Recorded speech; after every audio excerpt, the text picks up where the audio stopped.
Hey everyone, thank you for watching today's video. We're going to be looking up the matchup the two leaders, King versus Zoro. They both have similar leader abilities. King is when you have 10 Dawn on the field. During your turn, your opponent's characters get minus 1,000. And Zoro's is when on your turn you have 1 Dawn attached, your characters get plus 1,000. So similar enough, but still quite different. So my opponent, she plays her 1 Dawn for turn and passes. And then on my turn, you're going to see I'm going to get 2 Dawn. And then we're just going to play Black Mario to start setting up our defenses. With not much else to do, we pass turn over to our opponent. For our opponent's turn, she gets 2 Dawn, and she's going to rest all 3, and she's going to play her 3-cost Jinbe, which allows her to attach 1 Dawn, and when attacking, she gets to give 1 character plus 1,000 or 1 leader plus 1,000. I'm going to take the damage, and I get to play the trigger of Thunder Bagua. I apologize if I pronounced that wrong, allowing us to play 1 Dawn inactive. She passes turn, and I get my 2 Dawn. We have a bit of a rules clarification here, so I'd like to take a moment to thank everyone who has been watching my videos. I really appreciate it. This has been a bit of a passion project. I really enjoy this game quite a lot. I am a big One Piece fan. So if you have any decks or anything you'd like to see, please leave a comment. I'd love to start producing more content. And if you are liking it, please subscribe, leave a like, and yeah, I'll definitely like to produce some more. I do have a TikTok as well. I'll leave a link in the bio below, and if you want to check that out, I do produce content there. So, next, as you can see here, I do decide to rest 3 Dawn, and I am going to play Jack.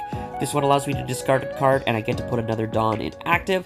And then from there, I am going to play my stage card, the 3-cost Onigashima. And then from there, what I am going to do is I am going to rest that card as well, which allows me to put another Dawn rested as well. I swing for 5,000 at my opponent's leader with my leader, and after that, she does decide to counter, and we do pass turn because there's not much else I can do at this point. During my opponent's turn, she is going to get her 2 Dawn and put them in active, and she is going to rest 4 of them to play the 4-cost Brook. This Brook, when you attach 1 Dawn and you attack, you get to take 2 of your opponent's rested characters and give them minus 2,000 for the turn. She then attaches 1 Dawn to her Jinbe and attacks, giving her Zoro plus 1,000, and I do decide to block that first attack. And when she does decide to attack with her leader to my leader, I am going to take that damage, bringing me down to 3. So, we are going to activate my stage card on my turn, and I am going to accidentally place that inactive, so we switch that to rested. At this point in time, we do have quite a bit of Dawn on the field, and so we are going to play the 5-cost Kyoshirou, and when we have 8 or more Dawn on the field and we play them, we get to draw a card. This works really well with this deck because we want a lot of Dawn on the field, and I really do enjoy this card because not only is it a 5-cost 6,000, but you do get that extra card in hand. So I find it works really well with this deck because it is that powerhouse that you do need for that mid-game. We are going to attack with Jack with the buffed up towards her leader. She is going to counter that, and then we are going to attach the rest of our Dawn to King, leaving 1 open for a counter, and she is going to take that damage with her leader.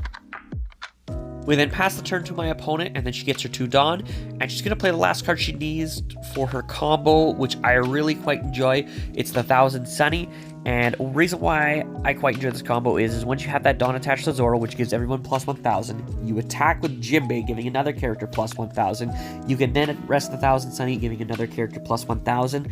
So really, it's just using all these abilities to buff up 1 character, and you don't have to do much. She then attacks my Jack with Jinbe, taking care of that character, and attacks my life directly with Brook, and I do play Blast Breath to counter it, and then she goes again, resting 3 Dawn to play her Zoro, giving her another attacker this turn. She gets the plus 1,000 from her leader Zoro to a character, and she attacks my life directly, and I do have to take that, bringing me down to 2 life. She then swings with leader Zoro, bringing me down to 1 life, and passes turn. From here, seeing as it's a pretty rough start to my next turn, as it is a 4-1 lead for my opponent, I need to make the decision whether or not I'm going to play defensive or aggressive to try to turn the tides of this game. I do make the decision to play aggressive, as I do have the cards in hand to try and pull it off, but in order to do that, I need to keep all Dawn open, and I can't attach any to my characters in order to attack.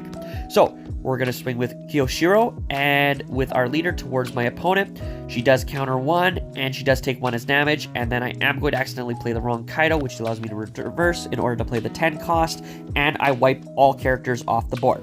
This allows me to get that reset that I need, and hopefully survive for an additional couple turns. I then decide to pass, and my opponent sets up for her next round. What I have to hope for here now is that she doesn't play any rush cards, and that way we can survive with what counters we have in hand. And she does rest 3 to play Monkey D. Luffy. This is the one when you attach to Dawn, he gets plus 2,000.